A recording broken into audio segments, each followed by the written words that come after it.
Hey guys, Mark from markbuyershouses.co.za here. As you can see, still in lockdown in my temporary little shelter upstairs away from the family. The one thing about this lockdown is that it's really created some time to pause and reflect. And here I find myself pausing and reflecting on a rehab that I did fairly recently. So I thought I'd share 6 dumb things that I did during the rehab.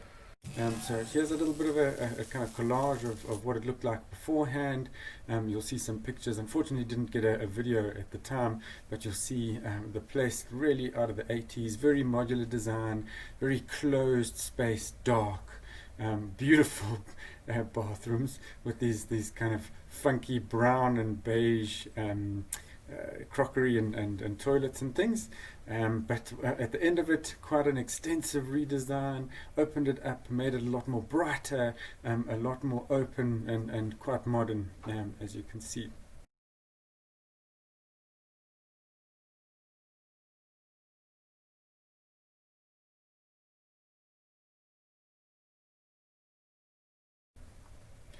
But as kind of we went along, there were 6 things that, in hindsight, were just really dumb in how I went about doing it. So just to give you a bit of a highlights package, the first thing, I came across the property. It's a property in Sandown, Johannesburg, and really when it came across my inbox, I did the numbers, and it was almost a no-brainer for me. There was massive equity versus kind of asking price and value of the property. So before I even saw the property, in my head I had already mentally agreed to the deal.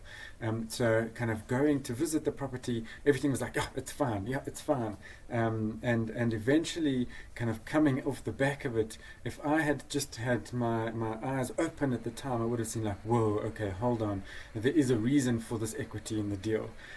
So first thing, really dumb, just mentally agreeing to it before even seeing the property.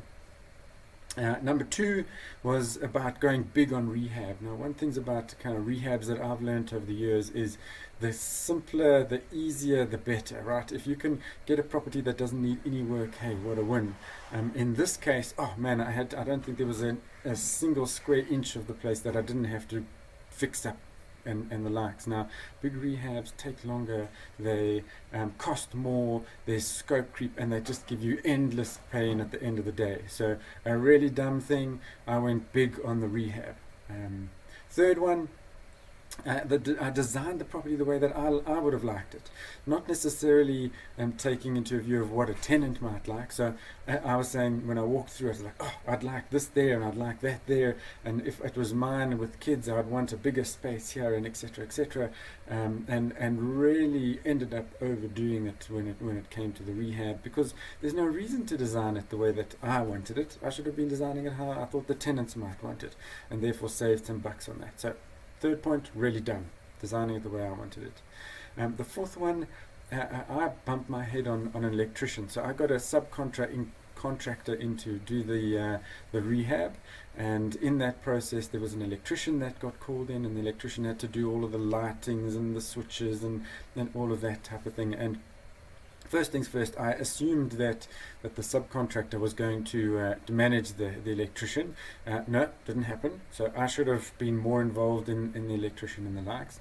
And before they left, I should have pushed harder to get the electrical compliance certificate out the way. So in South Africa, in Joburg, what you need to do is before you kind of buy and sell a property, you need an electrical compliance certificate, which means that it meets all of the regulatory requirements from an electrician or electricity perspective. And in changing all of these things, I had to go and so they did it. I took for granted that it was all done correctly. Before the electrician issued the electrical compliance certificate, he immigrated and went overseas, so I never got that.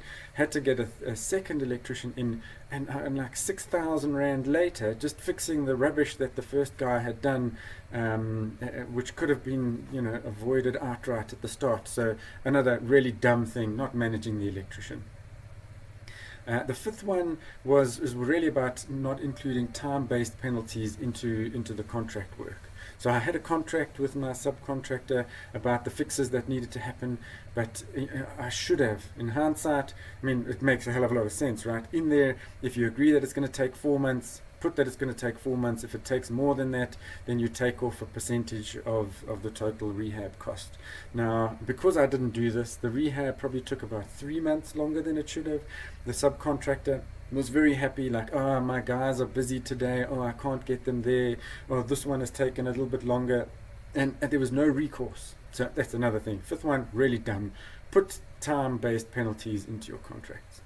And the sixth one, this one is a really tough learning. I'm still struggling with it probably 14 months later. Is in South Africa you've got sectional title dwellings. That practically means that in a bigger kind of almost estate type of space, you own a section of that estate. Now naturally, because that's the way that it works, you need to get agreement from all of the other different parties that are in the estate about if you're changing things. So one of the things in the rehab you'll see in the pictures, I actually increased the square meterage of the unit by closing in a patio, and that meant that I now needed to make sure that there were kind of the appropriate approvals. I had to get a surveyor general sign off. It probably added, luckily in parallel, but it probably added about 6 months of activity that I didn't think, and probably about 35,000 Rand.